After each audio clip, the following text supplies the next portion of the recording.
Halo teman-teman, apa kabar? Berjumpa lagi bersama saya Yosef. Dan di episode kita kali ini di Bahas Bisnis bareng Yosef Abbas, kita akan membahas sebuah brand yang baru saja di tahun awal 2025 melakukan yang disebut dengan rebranding. Tapi agak berbeda kasusnya, karena brand yang satu ini sudah cukup lama berada di Indonesia.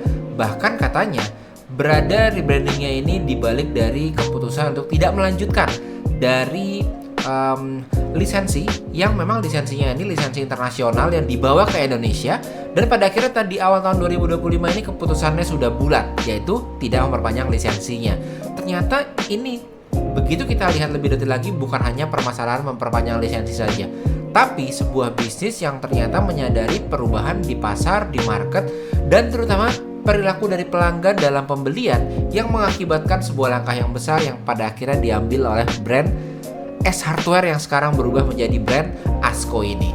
Nah, dalam episode kali ini kita akan membedah satu persatu dari mulai namanya, fenomenanya yang bikin ramai di tahun baru, hingga pada akhirnya ke campaign yang dilakukan dan apa tujuan sebetulnya brand ini pada akhirnya berani untuk memutuskan dan juga berani untuk pada akhirnya mengukir needs-nya yang baru atau mengukir kategori produknya yang baru yang cukup berbeda dibandingkan dengan lisensi yang diambil sebelumnya dari luar negeri. Jadi memang banyak dari kita yang tidak menyangka bahwa sebuah brand namanya ASKO ini itu lahir dari menghentikan lisensi dari S Hardware. Dan mungkin dari S Hardware saja masih banyak kita yang orang awam ya, yang mungkin tidak menyadari bahwa S Hardware itu adalah brand internasional. Jadi S Hardware International Holdings itu adalah brand S Hardware di luar negeri atau di internasional, di globalnya. Nah, ternyata S Hardware sendiri ini sudah berlangsung cukup lama di Indonesia, belasan tahun, dan bahkan udah beberapa generasi, mungkin dari generasi orang tua kita hingga generasi kita, hingga generasi di bawah kita itu sudah tahu yang namanya S Hardware. Dan faktanya memang S Hardware ini berbeda dengan bisnis-bisnis lainnya yang memang distributor dan reseller di Indonesia, namun ada karakter yang selalu menjadi pelajaran di brand S Hardware ini. Kenapa? Karena tidak mudah buat sebuah brand yang bukan manufaktur ya. Jadi S Hardware ini kan bukan manufaktur, dia juga bukan memproduksi barang di Indonesia. Pada awalnya mereka semua produksinya dari luar, bahkan outsourcing lebih banyak ke luar negeri yang dibawa barangnya untuk dibawa masuk ke Indonesia dan dijual.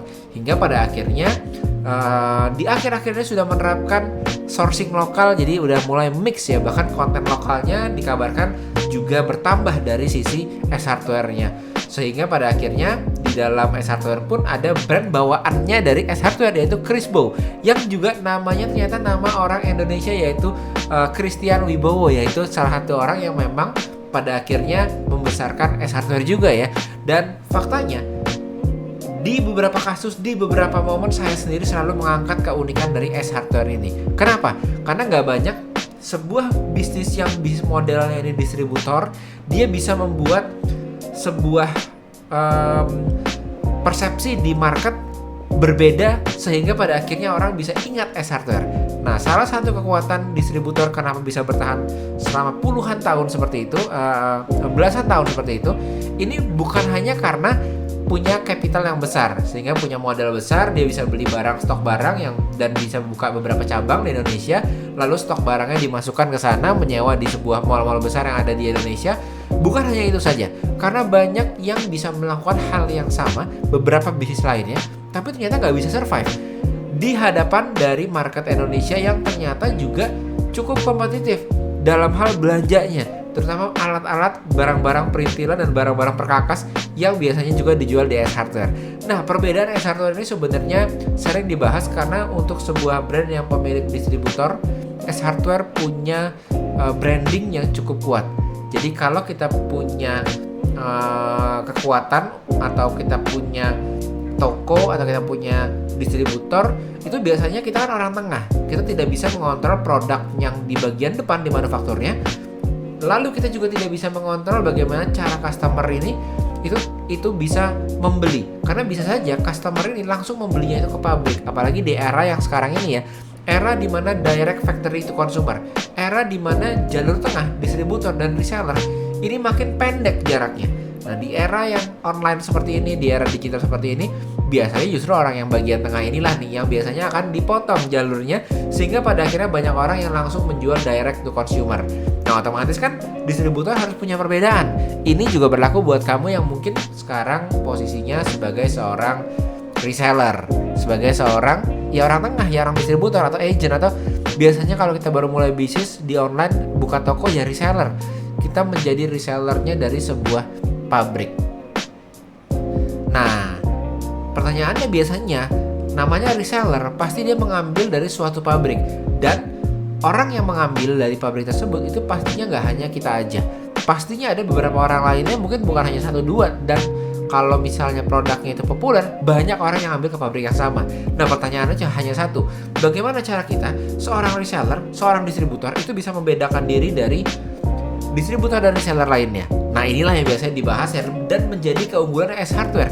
Sebab S Hardware bisa bertahan hingga belasan tahun itu memang karena satu hal ini, yaitu bisa membentuk branding persepsi yang baik, yang berbeda di matanya customer, sehingga pada akhirnya kalau nyari barang tertentu, mereka mungkin bisa saja menemukannya di luar dari S Hardware. Dan bahkan beberapa barang lebih mahal di S Hardware ketimbang dibandingkan dengan membeli di tempat lainnya. Tapi faktanya, customer tetap saja membelinya ke S Hardware. Nah, ini adalah sebuah poin di mana ternyata S Hardware bisa menciptakan persepsi branding yang sangat baik dan bisa bertahan hingga belasan tahun menjadi sebuah bisnis yang bisnis modelnya distributor di offline. Nah, tapi ternyata ada suatu pergerakan besar yang memang diambil langkahnya ini di awal tahun 2025, tepat di saat lisensi S Hardware internasionalnya juga habis. Yang mereka lakukan adalah mereka berani untuk memutuskan kontraknya atau menghentikan perpanjangan dari lisensinya sendiri, S Hardware International Holding. Nah, ini alasan yang cukup menarik menurut saya, karena ternyata setelah belasan tahun dan setelah branding yang tidak singkat, karena membangun branding belasan tahun itu kan gak gampang ya, memutuskan untuk satu, tidak melanjutkan lisensi. Kedua, juga adalah melakukan rebranding menjadi ASKO. Ini dua langkah yang sangat berbeda, dan dua-duanya ini artinya mereka punya alasan tersendiri, mereka punya visi untuk melihat peluang yang mungkin kita perlu tahu juga peluang ini. Kenapa? Brand sebesar S Hardware yang sudah kuat di offline-nya, yang sudah sebagai distributor membangun demikian baiknya persepsi brandingnya selama belasan tahun, berani mengambil langkah tersebut. Nah, di sini ada pelajarannya, di mana ternyata begitu kita lihat kembali kepada campaign di awal tahun di Jalan Besar ya, waktu itu di Jalan Sudirman, begitu orang ngumpul di tahun baru, tiba-tiba ada campaign besar grand launching brand baru rebranding, yaitu ASKO. Atau kalau kita bedah lagi, sempat saya cari-cari juga di sini, ternyata begitu kita bedah lihat lagi, ASKO itu adalah A to Z Co. Ya, jadi A to Z itu mereka berusaha tetap menyediakan barang-barang dari mulai barang-barang A sampai Z. Jadi huruf abjad A sampai Z. Artinya semua barang itu ada. Nah, namun satu yang berbeda. Dan ini adalah alasan besar kenapa mereka melakukan rebranding. Dari pendapat saya, dari persepsi saya, dari analisa saya, mereka sudah mulai tahu dan mengerucut. Sebab di dalam websitenya sendiri kamu bisa temukan, selain dia rebranding menggunakan A to Z tadi, ASKO tadi, tapi kita bisa lihat bahwa tagline mereka yang baru adalah Your Home Life Improvement Partner. Jadi memang A to Z-nya itu dia bilang dari A sampai Z, ini menjadi tagline ya. A to Z ini menjadi tagline mereka juga. Dari A sampai Z, ragam inspirasi rumah dan hidupmu. Itu tagline yang baru. Nah, dari sini kita bisa melihat bahwa Your Home Life Improvement Partner, dan dari A sampai Z, namun ada segmennya di mana ragam inspirasi rumah dan hidupmu. Kita tahu bahwa S Hardware yang dulu berbeda dengan ASKO yang sekarang. Perbedaannya adalah pada targeting segmen market yang ingin dituju. Dan ini menjadi penting karena waktu sebelumnya memang S Hardware ini mentargetkan beberapa kategori produk yang sangat lebar, dari mulai otomotif ada, dari mulai kebutuhan rumah tangga, perkakas, lalu peralatan dapur, bahkan hingga macam-macam seperti cat juga ada di sana, dan lain-lainnya yang mungkin termasuk juga barang-barang untuk pet shop ya, itu juga semua ada di S Hardware. Jadi berusaha untuk menyediakan S Hardware itu menyediakan hampir segala macam kebutuhan itu ada di S Hardware. Dan mungkin itu adalah bagian dari strategi globalnya S Hardware yang holding yang internationalsnya. Namun ternyata saat ini itu difokuskan lebih kepada A to Z ragam inspirasi rumah dan hidupmu. Dan ini artinya S Hardware juga menyadari suatu tren, yaitu tren penjualan inspirasi rumah dan hidup, yaitu home life atau home living, itu juga naik, bukan hanya di offline saja tapi juga di online. Apalagi sekarang dengan tren yang disebut dengan fast fashion, fast beauty, ada tren yang disebut dengan fast home lifestyle. Nah, inilah yang menarik karena ternyata perputaran launching produk di dalam inspirasi rumah, barang-barang rumah tangga, barang-barang lifestyle rumah itu juga makin sering dan makin cepat lagi ada produk barunya. Sehingga pada akhirnya S Hardware yakin untuk memfokuskan needs-nya ke arah spesifik di arah situ, yaitu di seputar kebutuhan ragam inspirasi rumah dan hidup. Dan bahkan kesadaran ini juga dibawa mengimprove dari S Hardware sebelumnya. Di sini ada yang disebut dengan store experience. Lalu ada cafe di sana juga yang kelihatannya itu instagramable, bukan hanya kafenya aja, tapi memang seluruh store-nya dibuat experience store. Mungkin mirip seperti yang ada di IKEA ya. Jadi mulai sadar S Hardware ini bahwa kalau di offline ini yang dijual tidak lagi seperti S Hardware yang pada zaman dulu beberapa belas tahun lalu, namun perlu ada perubahan yang signifikan di mana offline store sama dengan pengalaman bagi customer. Dan inilah yang membuat S Hardware pada akhirnya mengerucutkan needs-nya supaya pengalamannya ini lebih dapat. Tidak mungkin kita bisa membuat pengalaman orang yang camping. Dulu kan S Hardware itu ada segmen untuk outbound camping. Itu berbeda pasti kita menciptakan experience-nya di store. Ada segmen untuk camping, mau diciptakan experience-nya itu akan jauh berbeda dengan experience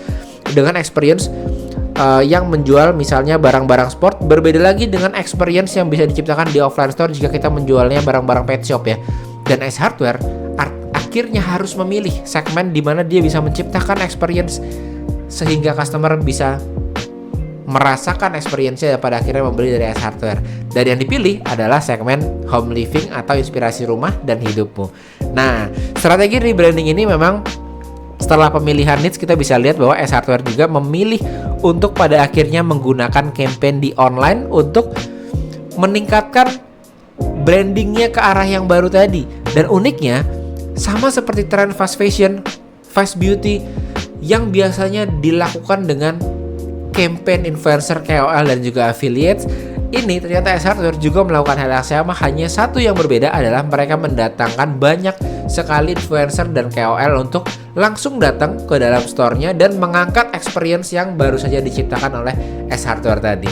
Nah, jadi ini sangat menarik sekali, sebuah pelajaran dari sebuah brand yang sudah lama berada di Indonesia, yang berani untuk berevolusi mengikuti zaman, yang memang ini yang harus diikuti juga buat kita yang sudah punya bisnis, biasanya sudah lebih dari 5 tahun.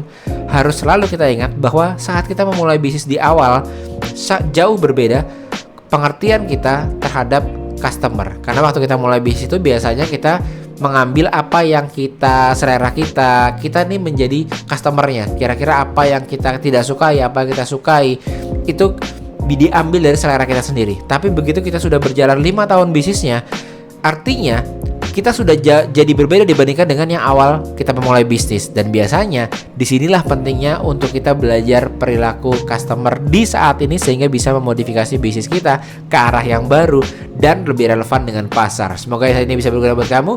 And don't forget to elevate your mindset and start your success journey today. Saya Yosef, sampai jumpa di episode selanjutnya. Dadah.